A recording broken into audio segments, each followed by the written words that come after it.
ఓం శతమానం భవతి శతాయుష్ పురుష శతేంద్రియే ఆయుష్యేవేంద్రియే ప్రతిదిష్ఠితి. శీఘ్రమేవ కళ్యాణ ప్రాప్తిరస్తు.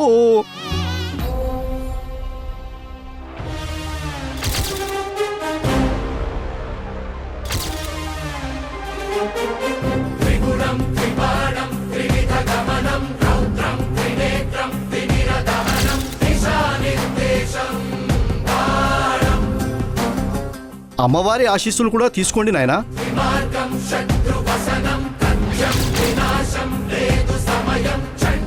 ఈ పెళ్లి సజావుగా జరిగితే ధ్రువని వసుంధరని ఎవ్వరూ విడదీయలేరు.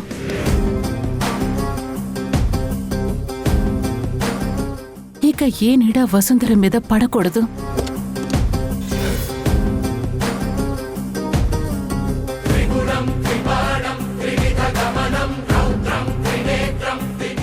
ఎవ్వరూ తనని ధ్రువ నుంచి వేరు చేయకూడదు.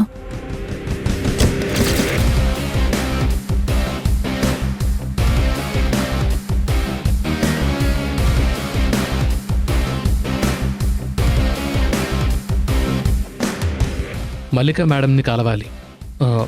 అపాయింట్మెంట్ కూడా ఉంది.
ఎవరు మీరు? డెస్టినీ ఈవెంట్స్ నుంచి వస్తున్నాను మేడం. కూర్చోండి.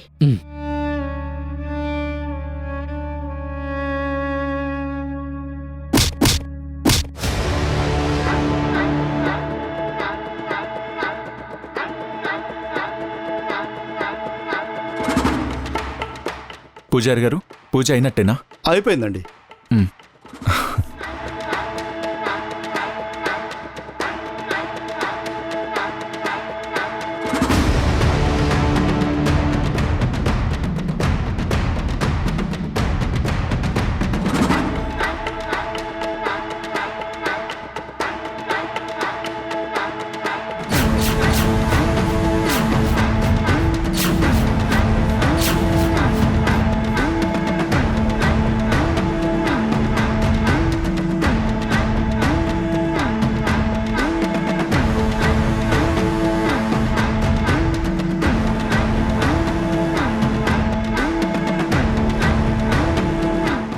సో యో మిస్టర్ కార్తీక్ మా.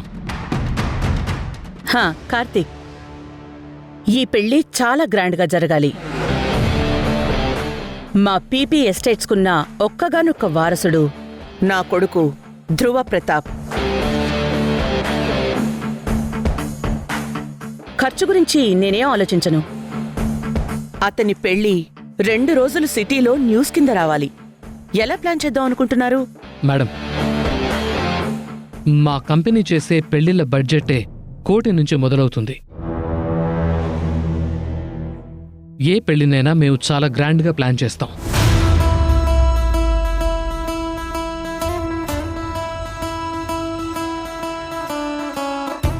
అందులో మాకు చాలా బెస్ట్ రేటింగ్ ఉంది.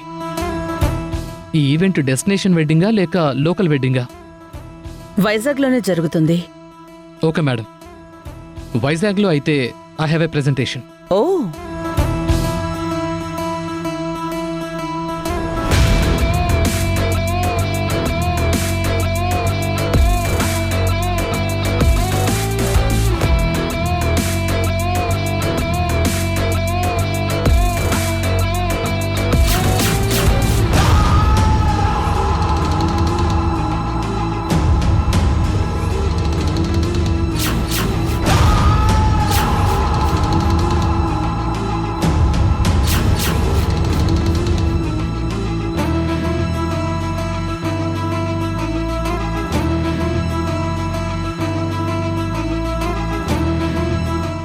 సుజా, నందితమ్మని గార్డెన్లోకి తీసుకెళ్ళు. నేను ఇప్పుడే వస్తాను.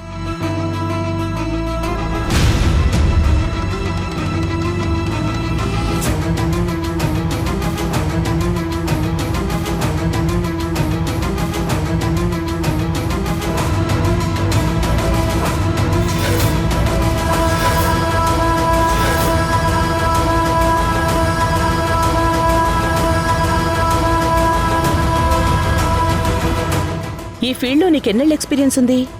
మా కంపెనీకి దాదాపు 15 ఏళ్ళ ఎక్స్పీరియన్స్ ఉంది మేడం. అండ్ ఇది నా ఫస్ట్ ప్రాజెక్ట్ మేడం. ఫస్ట్ ప్రాజెక్టా? అవును మేడం. ప్రెజెంటేషన్లో చూపించినంత తేలిక కాదు ఆర్గనైజ్ చేయడం. ఎలా చేద్దాం అనుకుంటున్నావు? మేడం, మీరు ఈ కంపెనీ బాధ్యతల్ని మీరు హ్యాండ్ ఓవర్ చేసుకున్నప్పుడు మీకు అందులో ఎక్స్పీరియన్స్ లేదు. కానీ ఒక్క సంవత్సరంలో నష్టాల్లో ఉన్న కంపెనీని లాభాల్లోకి తెచ్చారు. విమెన్ ఆఫ్ ద ఇయర్ అయ్యారు.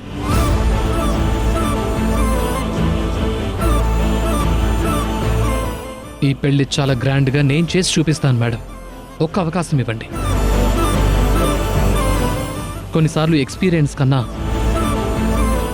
ఇది నేను సక్సెస్ఫుల్గా చెయ్యాలన్న ధ్యేయం గొప్పదని నేను ప్రూవ్ చేస్తాను మేడం.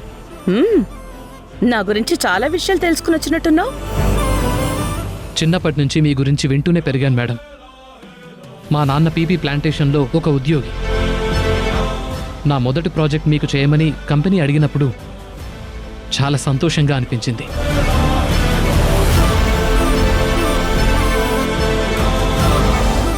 మా కంపెనీ ట్రైనింగ్ పీరియడ్లో పెట్టిన అన్ని టెస్టుల్లో నాకే ఫస్ట్ వచ్చింది మేడం.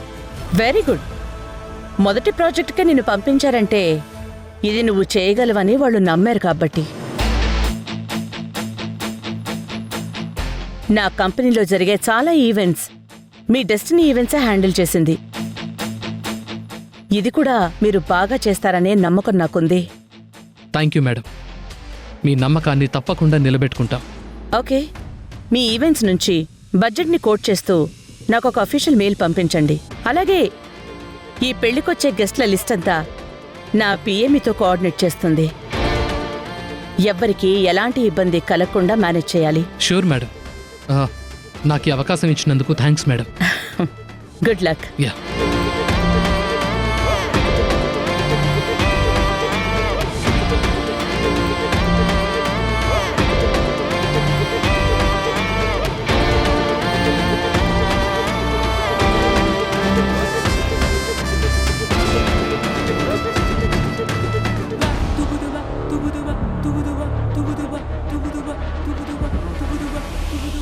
బావా, నువ్వేంటిక్కడ?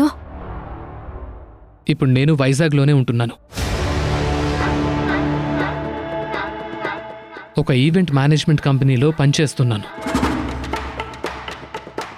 మీ పెళ్లికి సంబంధించిన కాంట్రాక్ట్ మా కంపెనీకే వచ్చింది. అది ఆర్గనైజ్ చేయమని వాళ్ళు నన్ను ఇక్కడికి పంపించారు.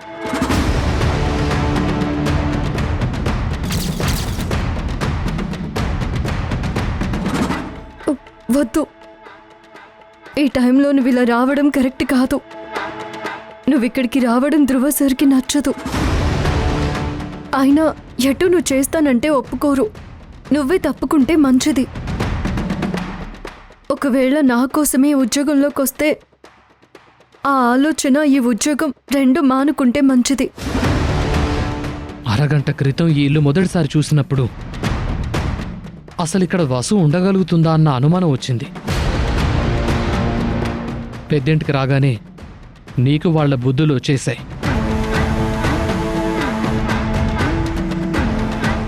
ఉద్యోగాలు, జీవితాలు ఇవన్నీ మీరు చెప్పినంత ఈజీగా రావు అని తెలుసుకోలేనంత స్టేజ్కి వెళ్ళిపోయావు.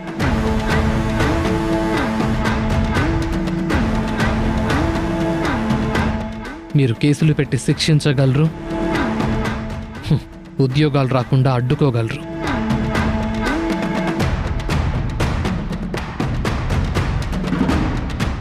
ఈ ఉద్యోగం నాకు చాలా అవసరం. వీలైతే చేసుకొనివ్వండి, లేదు మాకు మా పంతమే ముఖ్యం అనుకుంటారా? మీకు అలవాటే కదా ఎదుటి వాళ్ల పొట్ట కొట్టడం. మీ ఇష్టం వచ్చినట్టు చేయండి. ఇంకా మీ కోపం తీరకపోతే మళ్ళీ జైలుకి పంపించండి.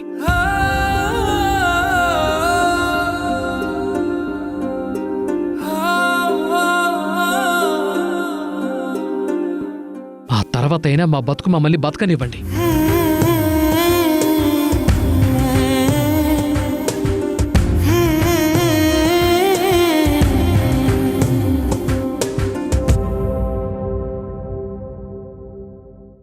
రేయ్,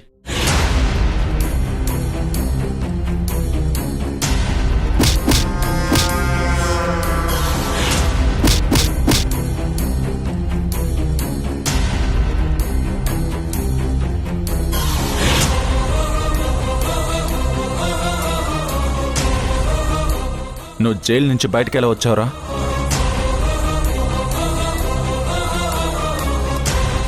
తప్పుడు కేసు ఏదో ఒకటి పెట్టి ఇరికించమని చెప్పేవాళ్ళు ఒకరున్నప్పుడు ఆదుకునేవాళ్ళు ఇంకొకరుంటారు సార్. నేనొస్తాను. మళ్ళీ రాకు.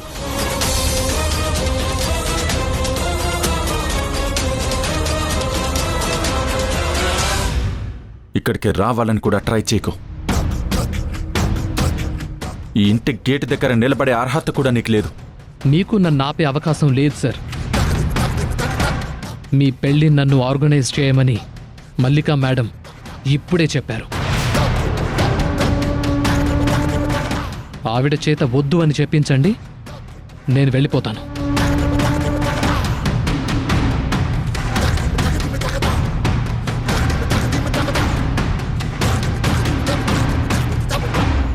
నేను నిన్ను సరిగ్గా కాన్సన్ట్రేట్ చేయట్లేదురా. అందుకే ఇంకా ఇలా పేలుతున్నావు.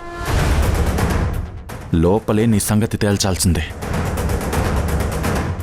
బయట డీసెంట్గా మాట్లాడతాం అనుకున్నా,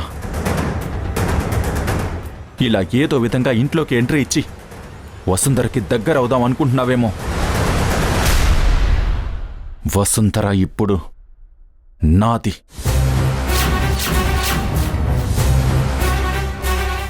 నీ మొహం కూడా చూడదు. కావాలంటే బెట్.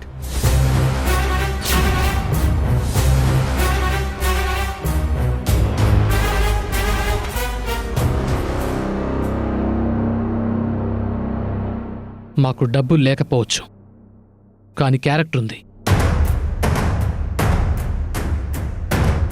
మా ఇళ్లలో ఆడవాళ్ల మీద బెట్లు కట్టం, వాళ్ళని నమ్ముతామంతే. సాయంత్రంలోగా ఉద్యోగంలో ఉండవు.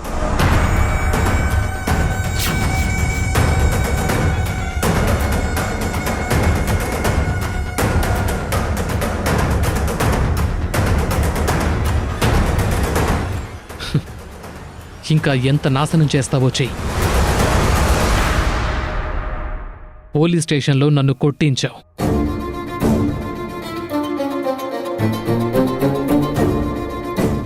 వసుంధరని నేను కిడ్నాప్ చేయలేదని తెలిసినా కూడా ఎస్ఐకి నోట్ల కట్టలు విసిరి నన్ను జైల్లో ఉంచి తృప్తి పడ్డావు.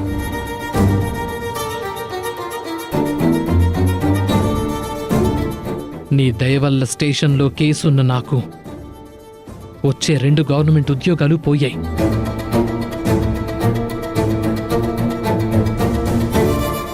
నా ఫ్యామిలీ రోడ్డు మీద పడింది. ఇంకా ఏం చేయగలవు?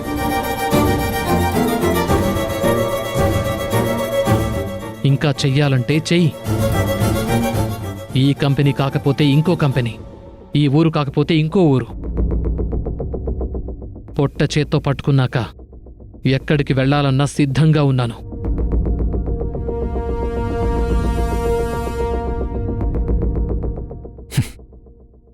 ఇడియట్.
ఏంటి అలా చూస్తున్నావు?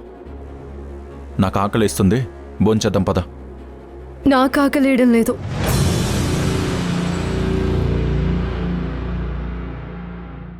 ఇప్పుడు నీ ఆకలి చంపేలాగా ఏం జరిగింది? ఏమన్నా అడగాలంటే అడగొచ్చు. మీరు నాకు చెప్పడానికి ఏమీ లేదా? కార్తీక్ని జైల్లో పెట్టించారా?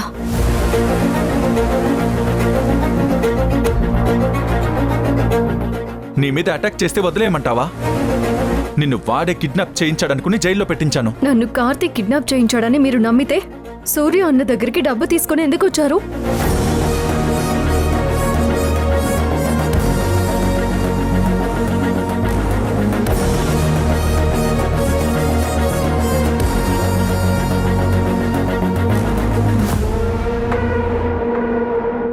తర్వాత నిన్ను వైజాగ్కి సంబంధించిన వాళ్ళే కిడ్నాప్ చేశారని తెలిసొచ్చాను. మరి అప్పుడు తనని ఎందుకు విడిపించలేదు? ఎవరు చేశాడో క్లారిటీ లేదుగా. మీకు క్లారిటీ ఉంది, అందుకే మీరు అరకు నుంచి వైజాగ్ వచ్చారు. లేదంటే నేను దొరికే వరకు మీరు అక్కడే ఉండేవారు. వాడు నీ మీద అటాక్ చేశాడన్నమాట నిజం కాదా? తర్వాత నేను తప్పించుకున్న సంగతి మీకు తెలుసు. అయితే చూస్తూ వదిలేయాలా? నరికేయాలి వాణ్ణి. ఇదిగో ఈ ఆవేశంతోనే మిమ్మల్ని నరకడానికి వచ్చాడనే కదా అప్పుడు మీకు ఈగో. హాస్టల్కి వచ్చి ఎస్టేట్కి నేను తీసుకురమ్మన్నానని చెప్పి అక్కడి నుంచి నేను తీసుకువెళ్ళలేదా? వాడు చేసిన దానికి జైల్లోనే ఉంచాలి. అప్పుడు గెస్ట్ హౌస్ లో మీరు చేసిన దానికి క్యాష్ ప్రైజ్ అని చెప్పి మీరు ప్రవర్తించిన దానికి ప్రతి ఒక్కరూ ఒక తప్పు చేస్తారు. అదే పట్టుకుని కూర్చుంటే అక్కడే ఆగిపోతాం సార్. తనని కొట్టించారు, లేని కేసులు పెట్టి జైల్లో ఇరికించారు. ఇది నా మీద అటాక్ చేసినందుక మీ ఈగోనా?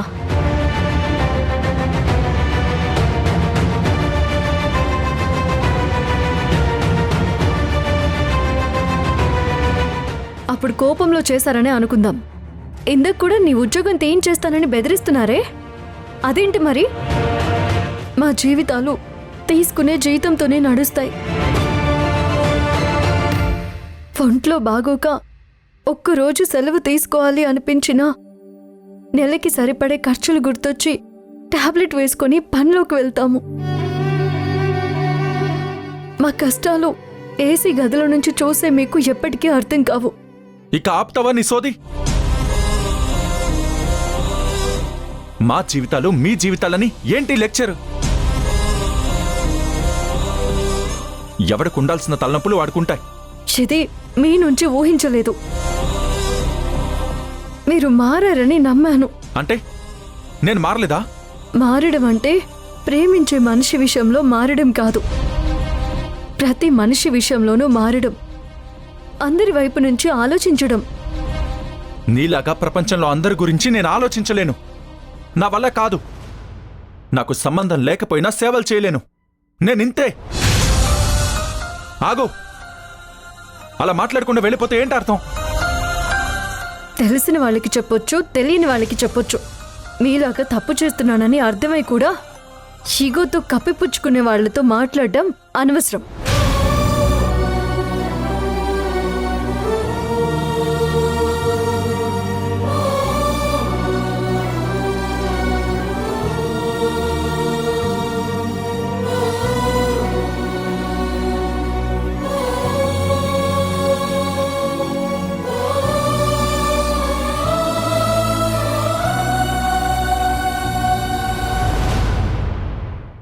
సుజా, మేడం, గ్రీష్మకి భోజనం తీసుకెళ్ళివ్వు. నేను పెడితే తింటారా మేడం? ఇప్పుడు నేను తన్ని ఫేస్ చేయలేను. నువ్వు ముందు భోజనం పెట్టరా, ఓ గంట ఆగి తిందో లేదో చూడు. తినకపోతే నేను వెళ్తాను. అలాగే మేడం. వెళ్ళు.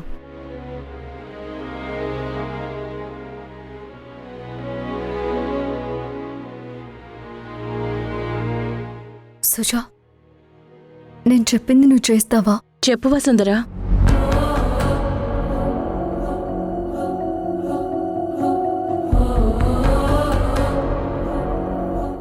అలా చెప్తే అస్సలు తిందేమో వసుంధరా. నీ మీద ఇంకా కోపం పెరుగుతుంది. ఆ, ఇప్పుడు నాకు తను తినడం ముఖ్యం. నువ్వు చెప్పినట్టు చెయ్యి. సరే.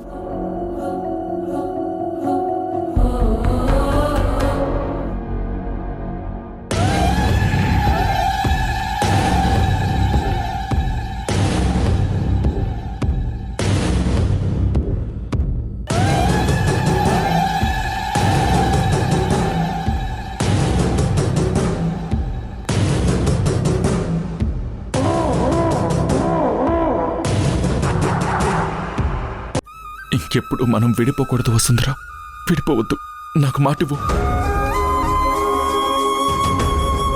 నాలాంటి పేదింటి పిల్ల కోసం ఒక రాజు నిజంగానే రెక్కల గుర్రంలో రావడం చూశాను.